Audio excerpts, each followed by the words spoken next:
Hello everyone, welcome back again to my channel. Welcome to easy foods. ഇത് നമുക്ക് ഒരു white sauce pasta ഉണ്ടാക്കാം. വളരെ ഈസിയും അതേപോലെ തന്നെ ടേസ്റ്റിയുമാണ് ഈ ഒരു ഡിഷ്.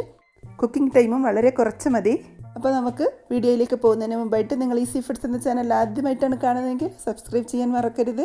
തൊട്ടടുത്തുള്ള നോട്ടിഫിക്കേഷൻ ബെല്ലിലെ ഓൾ എന്ന ഓപ്ഷൻ കൂടെ പ്രസ് ചെയ്യാനും മറക്കരുത്. വൈറ്റ് സോസ് പാസ്ത ഉണ്ടാക്കാൻ എന്തൊക്കെയാണ് വേണ്ടതെന്ന് നോക്കാം. ആദ്യം നമുക്ക് പാസ്ത ഒന്ന് വേവിച്ചെടുക്കാം. അതിന് വേണ്ടിയിട്ട് തിളച്ച വെള്ളത്തിലേക്ക് ഉപ്പും അല്പം റിഫൈൻഡ് ഓയിലും ഒരല്പം നാരങ്ങനീരും കൂടെ ചേർത്തെടുക്കാം. ഇതിലേക്ക് 2 കപ്പ് പാസ്ത ചേർത്തെടുക്കാം. ഇത് നന്നായിട്ടൊന്ന് അടച്ച് വേവിക്കാം. നമ്മൾ സാധാരണ മക്രോണിയൊക്കെ ചെയ്യുന്നത് പോലെ ഓവർ കുക്കാവണ്ട, ഒരു 80% കുക്കായാൽ മതി. ഇങ്ങനെ അമർത്തി നോക്കുമ്പോൾ നമുക്കറിയാം അതിൻ്റെ പാകം. ഇതൊന്ന് വാർത്ത് മാറ്റി വെക്കാം. ഇനി പാനിലേക്ക് ഒരല്പം ഒലിവ് ഓയിലും ഒരല്പം ബട്ടറും കൂടെ ചേർത്തെടുക്കാം. ഇതിലേക്ക് 1 ടേബിൾ സ്പൂൺ വെളുത്തുള്ളി ചതച്ചത്, 1/4 ടേബിൾ സ്പൂൺ ചില്ലി ഫ്ലേക്സും കൂടെ ചേർത്തെടുക്കാം. ഇനി ഇതിലേക്ക് പ്രീ കുക്ക് ചെയ്ത് വെച്ച ചിക്കനാണ്, ഉപ്പിട്ട് വേവിച്ച് വെച്ച ചിക്കനാണ്, അതും കൂടെ ചേർത്തെടുക്കാം. ഇതിലേക്ക് ഒരല്പം കുരുമുളക് പൊടിയും കൂടെ ചേർത്തെടുക്കാം.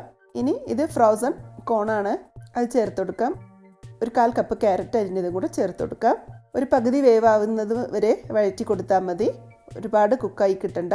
അതിലേക്ക് ആവശ്യമായ ഉപ്പും കൂടെ ചേർത്തെടുക്കാം. ചിക്കൻ ഉപ്പിട്ട് വേവിച്ചതാണ്, അപ്പോൾ കോണിലേക്കും ക്യാരറ്റിലേക്കുമുള്ള ഉപ്പ് ചേർത്തെടുത്താൽ മതി. ഇനി ഇത് നമുക്കിത് പാനിൽ നിന്ന് മാറ്റി വെക്കാം.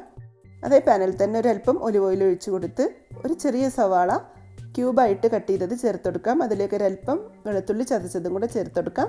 പിന്നീട് red colour capsicum, green colour capsicum, yellow colour capsicum കൂടെ ചേർത്തെടുക്കാം. ഒരിക്കലും ഓവറായിട്ട് ക്യാപ്സിക്കം വഴറ്റി കൊടുക്കരുത്, അതിൻ്റെ കളറ് മാറും, ടെക്സ്ചറും മാറും. ഇനി ഇതിലേക്ക് നമ്മൾ നേരത്തെ മാറ്റി വെച്ച ചിക്കനും കോണും ക്യാരറ്റും വഴറ്റിയത് ചേർത്ത് കൊടുക്കാം. ഇത് മാറ്റി വെക്കാം. ഇനി വൈറ്റ് സോസ് ഉണ്ടാക്കിയെടുക്കാം. അതിനുവേണ്ടി പാനിലേക്ക് 4 ടേബിൾ സ്പൂൺ ബട്ടറും 2 ടേബിൾ സ്പൂൺ മൈദപ്പൊടിയും കൂടെ ചേർത്തെടുത്ത് നന്നായിട്ട് റോസ്റ്റ് ചെയ്തെടുക്കണം. നല്ലൊരു റോസ്റ്റ് ചെയ്ത മണം കിട്ടുന്നത് വരെ കരിയാത്ത രൂപത്തിൽ വറുത്തെടുക്കണം.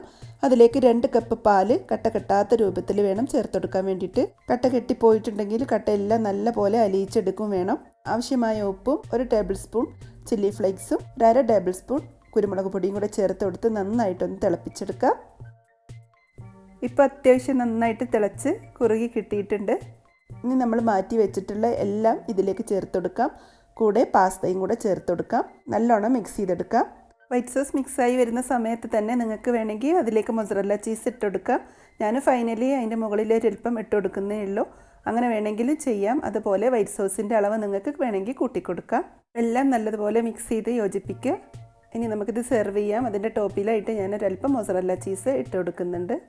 അങ്ങനെ നമ്മൾ സ്വാദിഷ്ടമായ വൈറ്റ് സോസ് പാസ്ത റെഡി ആയിട്ടുണ്ട്. നല്ല ടേസ്റ്റാണ്, നമ്മുടെ കുട്ടികൾക്കൊക്കെ നല്ലോണം ഇഷ്ടമാവും. കൂടുതൽ സ്പൈസി ഒന്നുമല്ല. അപ്പോൾ എല്ലാവരും ഇതൊന്ന് ട്രൈ ചെയ്ത് നോക്കുക. ഈസി ഫുഡ്സിൻ്റെ വൈറ്റ് സോസ് പാസ്തയുടെ റെസിപ്പി നിങ്ങൾക്ക് ഇഷ്ടമായിട്ടുണ്ടെങ്കിൽ നിങ്ങളുടെ അഭിപ്രായങ്ങൾ അറിയിക്കണം. നിങ്ങളുടെ ഫ്രണ്ട്സിനൊക്കെ ഷെയർ ചെയ്ത് കൊടുക്കണം. Thank you for watching my channel. ഇൻഷാ അല്ലാഹ് മറ്റൊരു റെസിപ്പിയുമായി അടുത്ത വീഡിയോയിൽ കാണാം. അതുവരേക്കും ബൈ. Thank you.